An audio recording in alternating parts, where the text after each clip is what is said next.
Magandang umaga po mga kapamilya. Ako po si Reverend Jao. Tayo na pong magkapet pandasal. Ilang oras na lang po at matatapos na ang taong 2009. Nako, excited na ba kayo sa pagpasok ng bagong taon?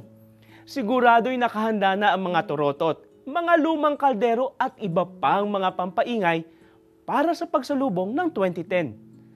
Ayon kasi sa matandang kaugalian, napapalayas raw ng ingay ang mga masasamang espiritu at kamalasan. Pero alam nyo, may alam po akong mas mabisang pagpapalayas ng masamang espiritu at kamalasan.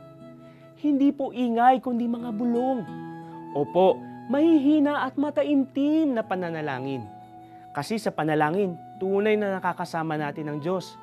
Hindi po ba sabi ni Jesus sa kasulatan, kung may 2 o 3 nagkakatipon-tipon sa kanyang pangalan, ay naroon siya sa kanyang piling.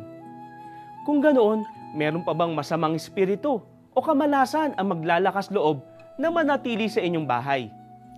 Mga kapamilya, bago tayo mag-ingay mamaya at bago nating pagsaluhan ang anumang nakahanda sa mesa, sana po ay huwag ninyong kalimutan na manahimik sandali at alalahaning ang Diyos ay laging kapiling natin.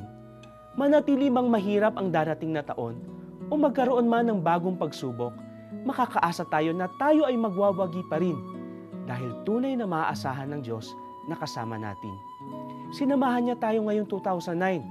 Bakit hindi niya tayo sasamahan sa pagharap ng 2010? Manigong bagong taon po sa inyong lahat.